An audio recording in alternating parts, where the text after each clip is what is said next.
Buenos días a todos. Hoy pues vamos a seguir con el siguiente fotógrafo de la serie, un francés que muchos de vosotros pues conoceréis, Eugène Atget. Como le he mandado un correo a José y le he dicho que personalmente yo tenía una deuda con Atget y así lo confieso y lo reconozco.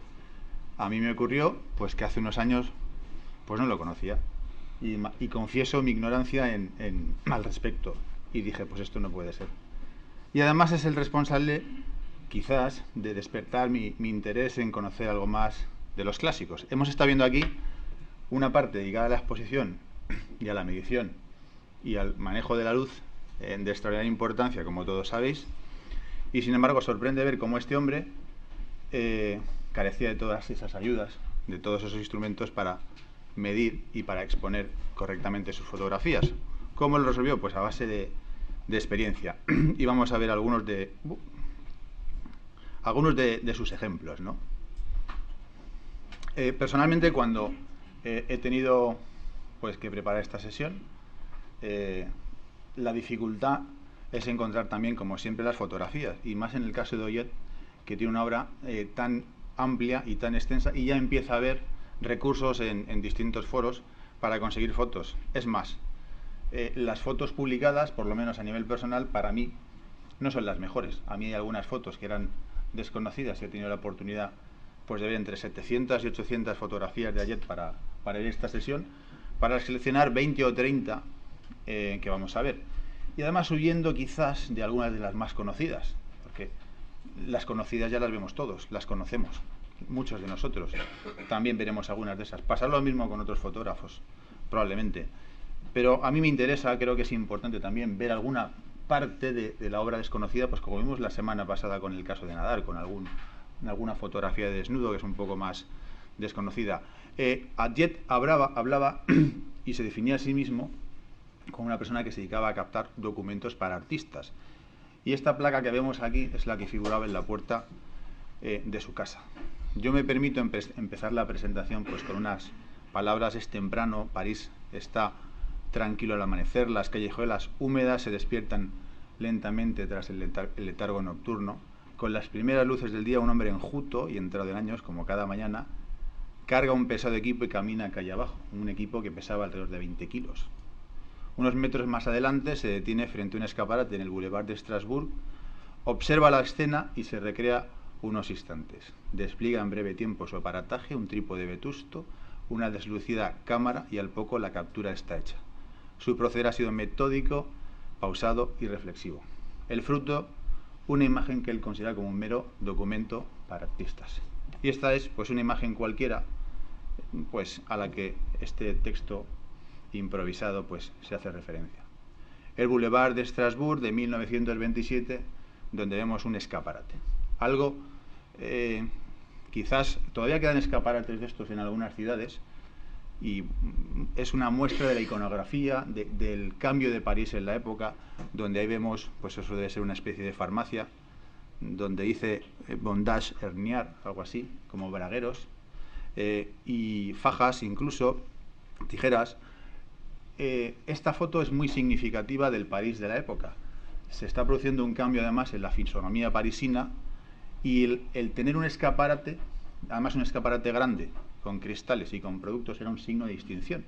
Incluso los propietarios de las tiendas se fotografiaban junto a ellos y junto a sus empleados como signo de importancia, de dinero, de distinción. Es decir, se generó en torno al escaparate, por eso hay tantas fotografías de Atget de escaparates, porque las vendía. Además de hacer fotografías o documentos para artista, tiene tantas de escaparates que es sorprendente verlo en su producción, en su obra.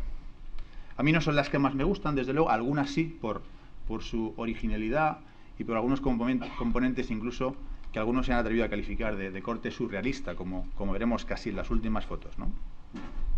Bueno, un poco en cuanto a su biografía, unas pinceladas que vamos a ver a continuación.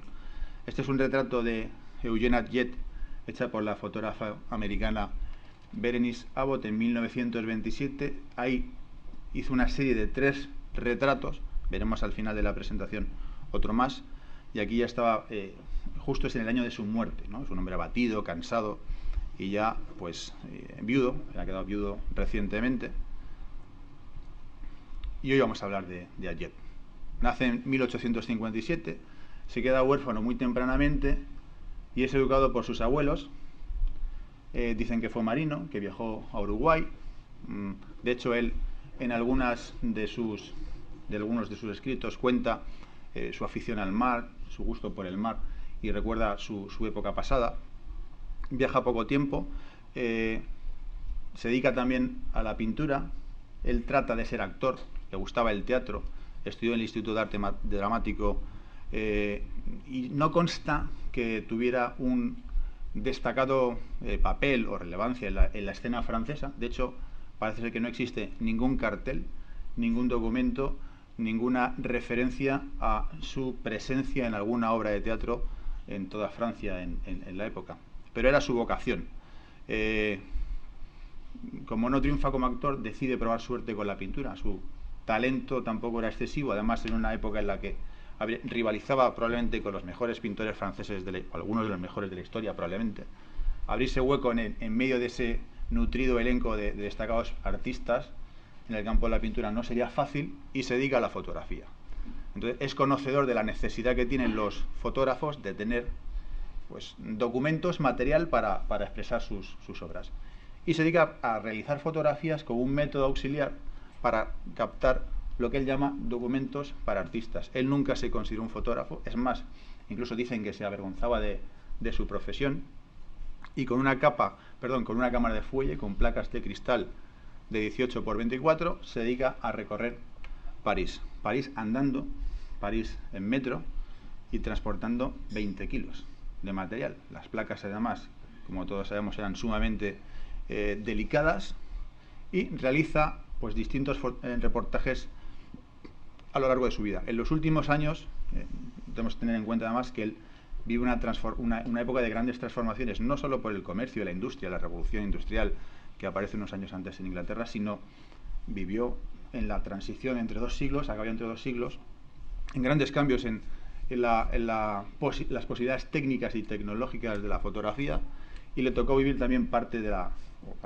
la Primera Guerra Mundial, como todos sabemos, un momento en el que cesa parte de su producción.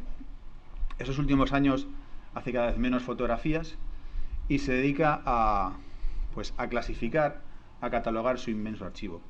Una de sus virtudes fue captar casi durante 30 años de forma sistemática y ordenada fotografías del viejo París, documentos pues que hoy pueden atestiguar en toda una serie iconográfica el París de la época, el París desaparecido, el París medieval. Hoy tiene grandes avenidas, pero tiraron edificios inmensos. La guerra destruyó edificios inmensos. Las murallas que rodeaban la ciudad, muchas de ellas fueron demolidas. Incluso alguna de sus escenas, veremos una fotografía de un paisaje casi bucólico que hoy es una calle.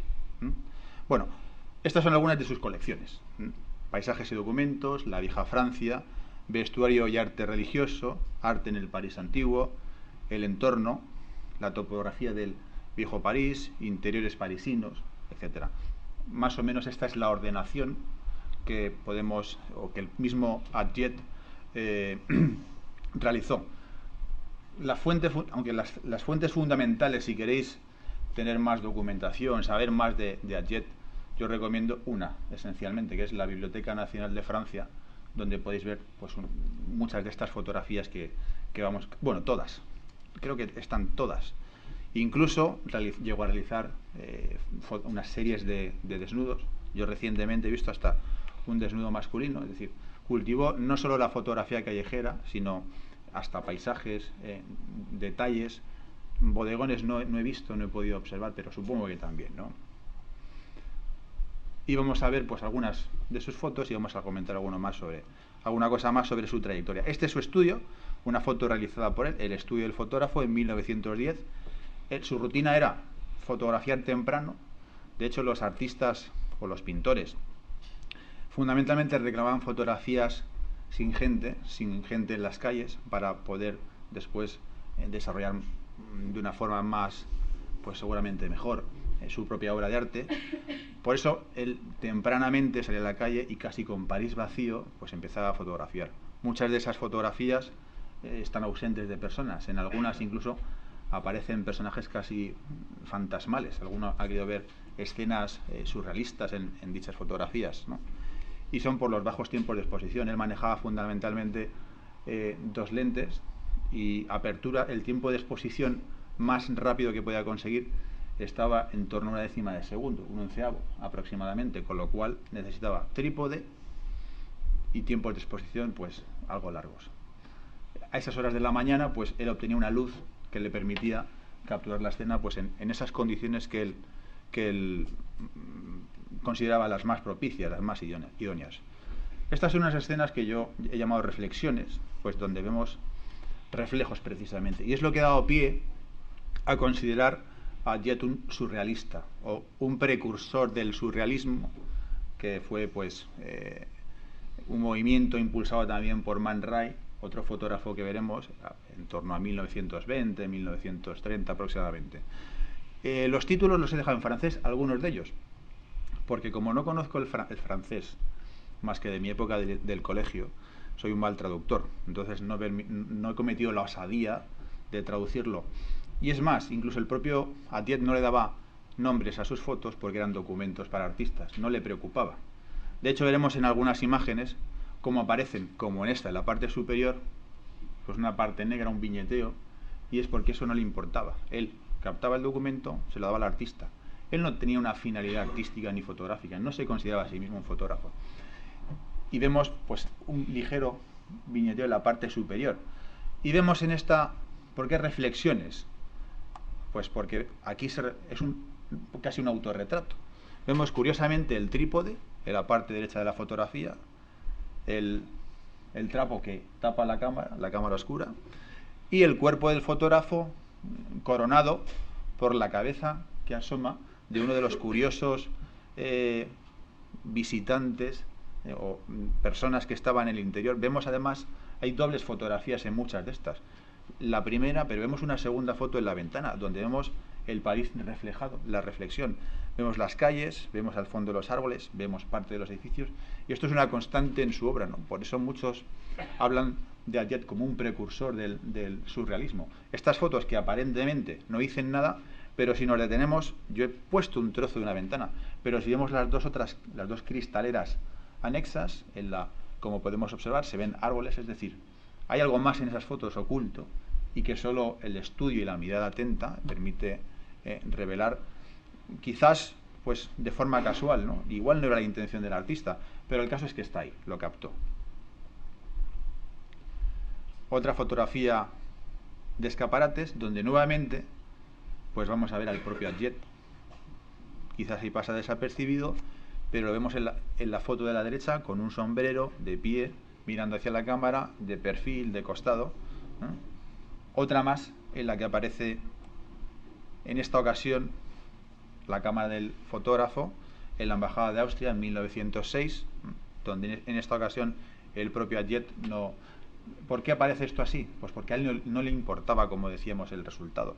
No era un objeto que le molestase la cámara al salir reflejado. Tampoco seguramente lo pretendía y lo buscaba. Como hemos dicho, eran documentos para artistas. El viejo París. Bueno, se dedica a deambular por las mañanas, por París.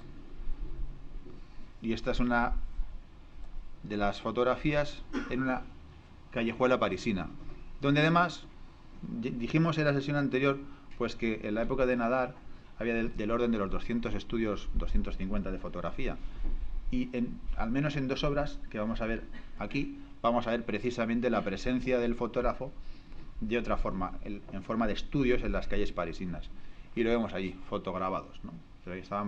Y calles medievales, como estamos observando.